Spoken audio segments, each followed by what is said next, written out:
let's discuss how the ego is the cause of our pain. This is such an important question because understanding how the ego causes pain will allow you to get on a path to less pain, less suffering for the rest of your life. Until you understand this, then you won't be on that path. Because any path that tries to add to ego, to build ego in order to reduce pain or in order to get results, will always only lead to more suffering. So once you do realize that the solution to pain and suffering, the resolution of it, is to understand and address ego, then from that time forward you can work on dissolving ego so that you can experience less pain and suffering and more inner peace and more joy and more of the results that you want. Oh, the irony that it is we who get in our own way, that it is our ego that gets in our own way. Well, fortunately, we are not our egos. Our egos are like, an outfit that we wear. And we can take things off and put things on the outfit. And we can actually, in this metaphor, not a perfect metaphor, take the outfit off and run around naked without ego at all. Well, in real life, if you're operating without ego, if you're one of the few in the whole world that have attained that, then you do get to experience consistent inner peace and clarity, and you are far more conscious and probably able to experience far more joy and capacity for unconditional love. So as you deconstruct ego, your capacities for those things, for joy, inner peace, consciousness, and unconditional love, increase. So it's not a black or white thing. It's not about having ego or not having ego. Again, like maybe a handful of people in the whole world right now have no ego. It's only something for that the wisest, most accomplished people, conscious people attain. Usually things for enlightened spiritual masters who meditate, perhaps for 6 to 8 hours a day for 50 years. Or if you believe in past lives, if they've had many past lives where they've done a lot of work in that regard. So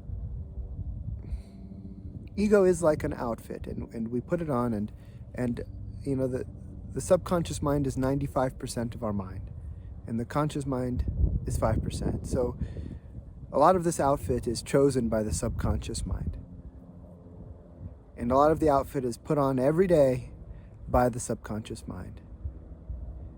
And getting in touch with those the parts of your outfit that the subconscious mind, that your subconscious mind chooses to put on every day, is really helpful, because I can guarantee you that there's some parts of the outfit that the subconscious mind, that your subconscious mind puts on every day, that cause you so much pain and suffering and don't get you closer to what you want and don't benefit your relationships or your state of being.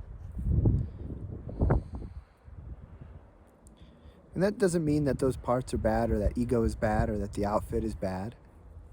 It's just conditioning. It's programming from childhood and being raised in a society with norms and beliefs and values and culture.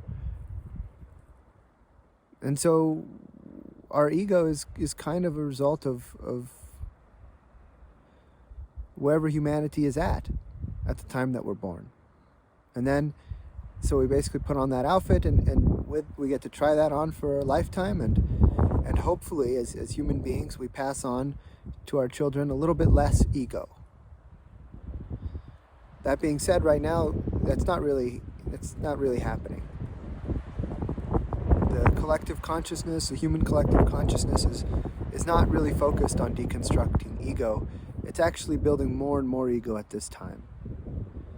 So our children are born into the world of social media and in a competitive world that is very much about consumption and pleasure, and that's why you see, and so that they come in with more ego perhaps than even prior generations, in a sense.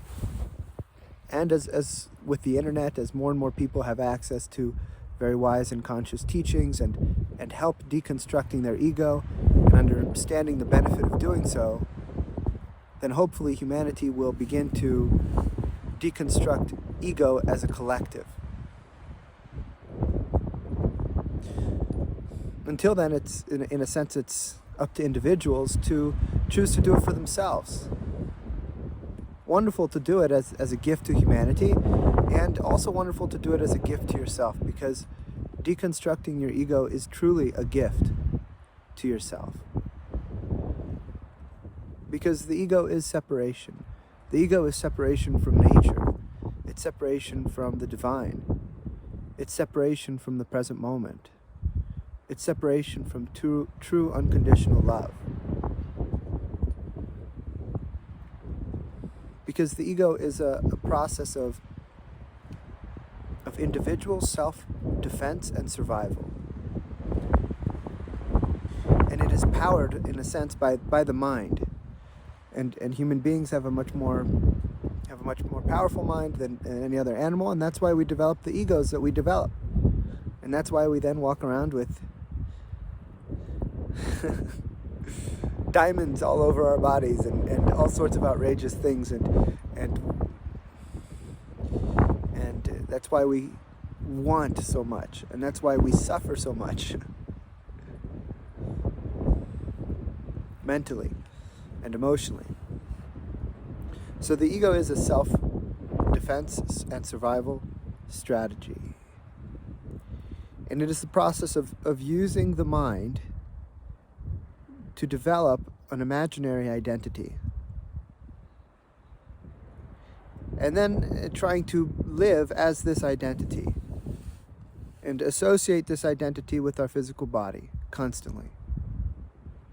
And assume that we are this physical body with this imaginary identity. And then we go about life and that identity, that imaginary identity, feels hurt when someone says something about it, or when supposedly it doesn't get what we want. And then this body that we associate with it then has, discomfort and chemical reactions that feel like uncomfortable emotions, like sadness and anger.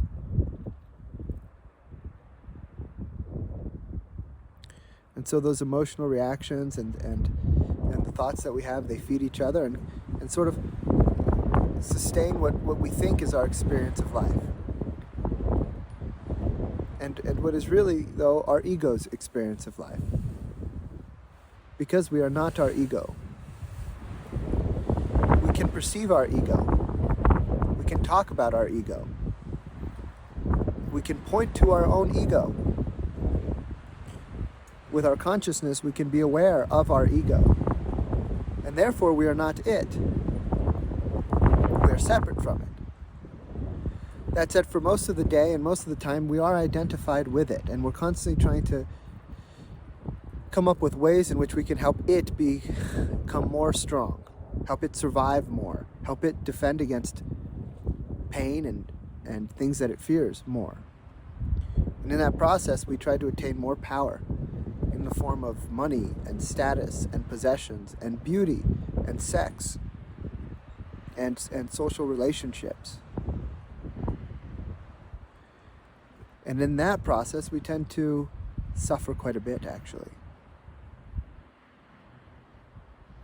We tend to get into a lot of conflict with other people.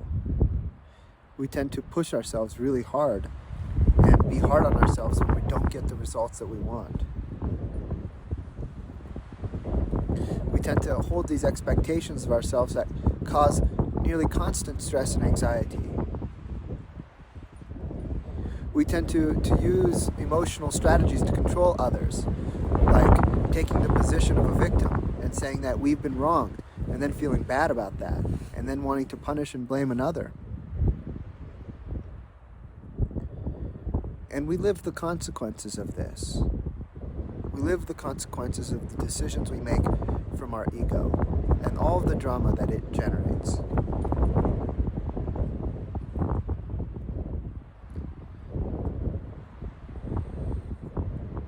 The ego has many beliefs and strategies, and from the book A World Without Fear by John Jones, who is our wonderful teacher,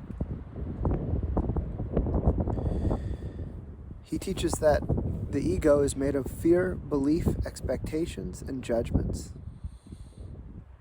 And we could also add to that desires and attachments and aversions. So we create this imaginary I and associate it with the body and give it these sort of self-defense and survival strategies that include fears, beliefs, expectations, and judgments. That's sort of like the compass that we try to live with and use to get to where we want to go and use to avoid the dangerous areas and where we don't want to go, i.e. death and abandonment and pain. The irony again is that this compass, this ego, actually causes more pain and more suffering than it saves us. And it causes tremendous obscuration. OBSCURATION.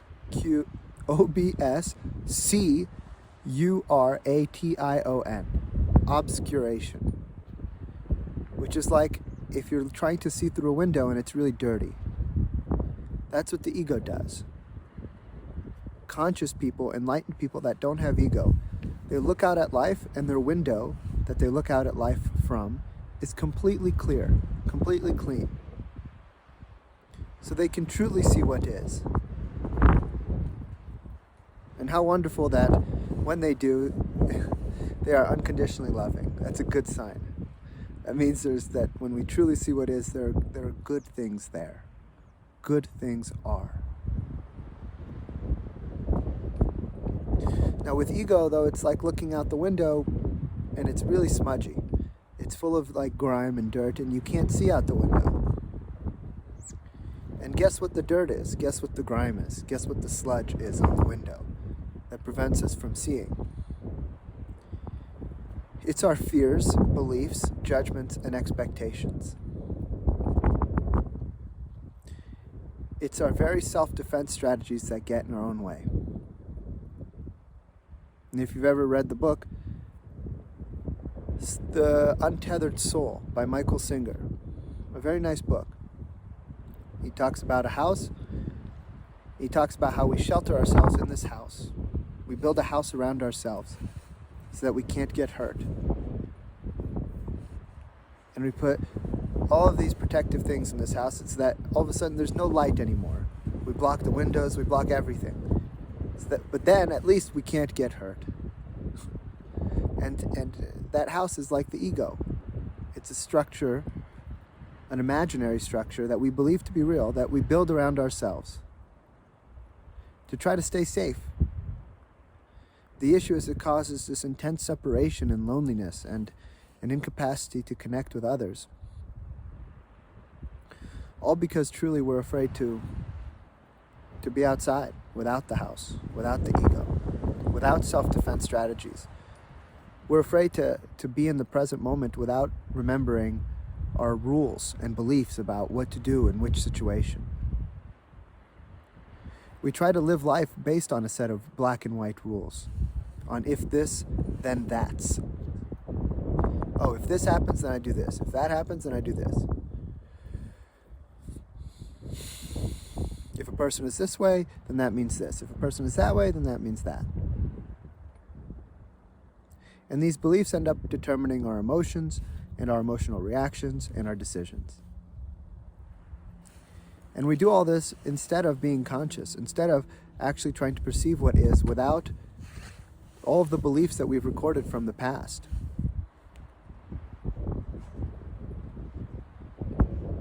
We don't allow ourselves to be present without what we term our knowledge. We're afraid to let go of all the things we think we know. And that creates a learning disability and a change disability. It creates a limitation and a glass ceiling on how much we can change and evolve, and how much more better things we can experience. And truly, there is a lot more better things we can experience. Because when you separate yourself from ego, when you start to resolve ego, when you start to heal ego, when you essentially transcend ego, you can finally connect to what really is, to the divine.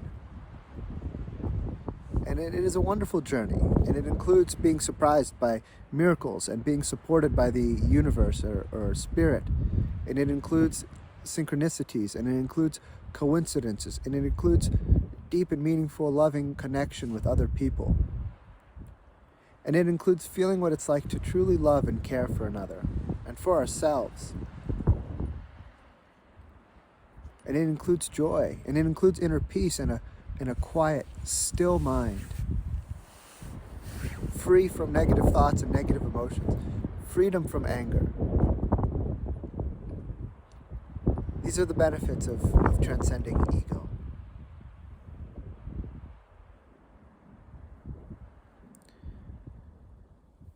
And of course, whatever it is that you do want, if there's anything that you want that you feel you're not getting, you can safely look to your ego for the reasons. It is our ego that typically gets in our way. Our own ego, our own fears that we can't see because they're subconscious, our own beliefs that we can't see because they're subconscious, our own judgments that we can't see because they're subconscious, and our own expectations that we can't see because they are subconscious, and desires and attachments and aversions. And finding these requires looking deeply into your thoughts, looking deeply into your emotions, looking deeply into your reactions, looking deeply into your decisions and your life results, and connecting dots between all of those to paint a picture of what has been in the past your subconscious ego. And it's not necessarily an easy process.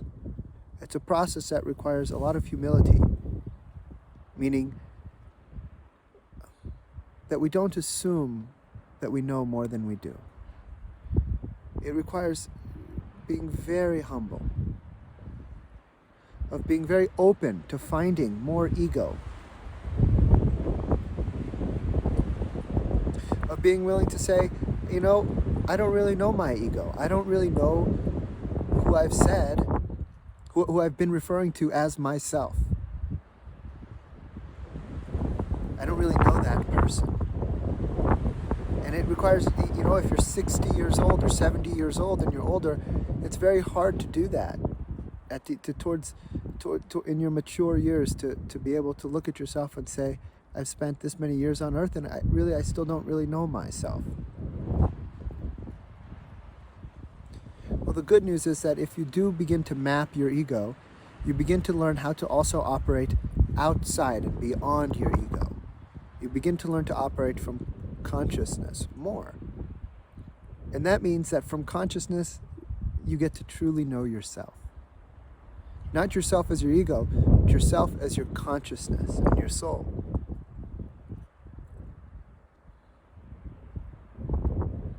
And that's a great thing. To know ourselves truly. To know our ego, and then to know ourselves.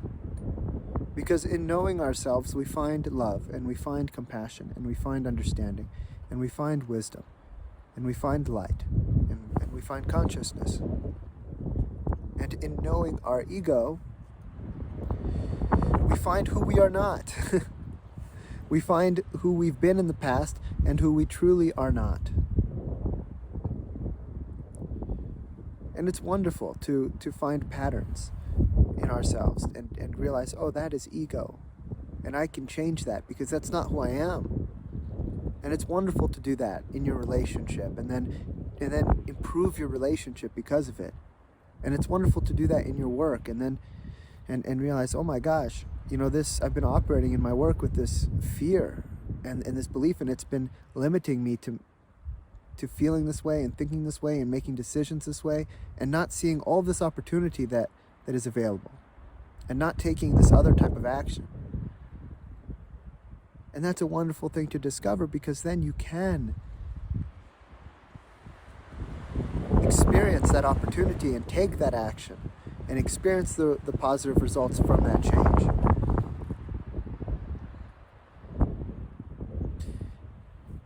And the ego is afraid of change. The ego wants to keep thinking the same thoughts. The ego wants to keep feeling the same fears and hold on to its fears, beliefs, expectations, and judgments.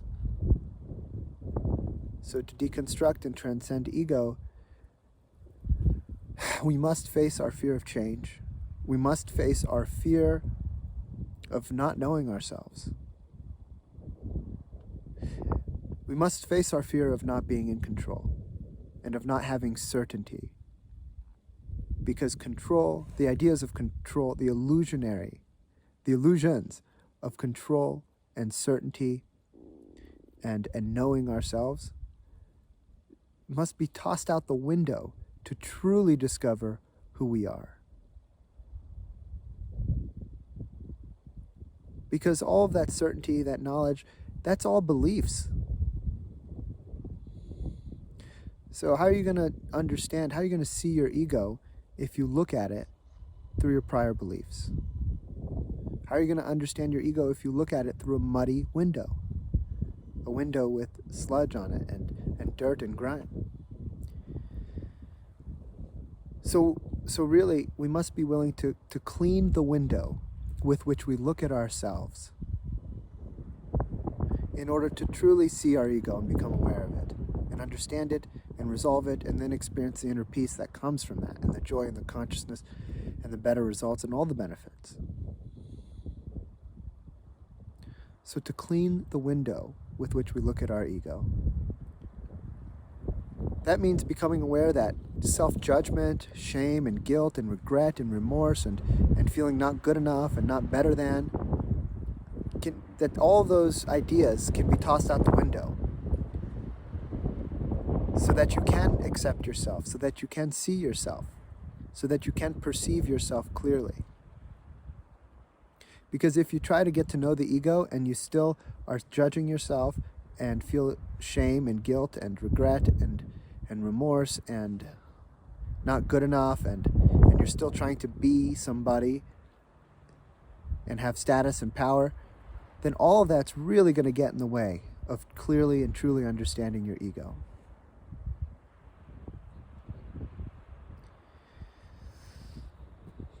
So you see what courage is required. And there's people out there who are incredibly inspirational. If you hear them, the truth in their voice and in their consciousness, and you can hear that they no longer have ego, and you can learn from watching them. One such example is Jiddu Krishnamurti. He did many talks in the US and all over the world, often being interviewed by physicists. Another one is John Jones. John Jones is part of this organization called WSSnow.org. And he, if you participate in that organization, you'll get to listen to John Jones speak about a lot of stuff. And it's a great organization doing a lot of good things, really, and that's an understatement. And then, of course, if you continue to watch these videos, I will do my very best, and Alessandrina too, to guide you in this process of deconstructing ego, and to give you a really big picture and detailed, in a detailed way, also, of how to transcend ego so that you can experience less suffering and more of the results you want. And we're going to look at it from so many angles. We're going to give you such a complete perspective. We're going to be very comprehensive. And we're going to do it for a long time. because this can't be learned in a day. Even if there was one book that had all of the information you ever needed to deconstruct ego and feel inner peace and be conscious, if you read that book somehow, that 100,000 or million-page book in one day, that wouldn't do it. It's not a process that can be learned through memorization of information or reading a book, really. It's stuff that you must listen to, absorb, and process, interpret, apply to yourself, and then apply to your actions and decisions in life, get feedback from your environment and people, reflect on that feedback, rinse and repeat. And so Alessandrina and I will be producing many videos like this over time that you can watch day by day, that will guide you in that process and allow you to pave your own path, deconstructing your ego, because your path is as special and also different than everyone else's. It's unique, and it's beautiful, and it's wonderful, and it can be full of just lovely, inspiring, jaw-dropping miracles. And that doesn't mean that there will be no pain. Of course not. Only, really, if you do deconstruct your ego completely, there is far less pain. You could say that the pain of life transforms into mere discomfort. And those who have achieved it will echo this, because they are no longer identified with the pain. Because there's no longer an identity that they're imagining is being hurt. So they're so present.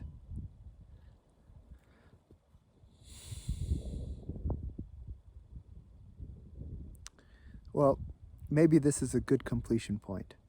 I hope that you found this helpful, and I look forward to hearing your comments if you have any. Wishing you the very best from Dexter and Alessandrina here in beautiful nature. Bye.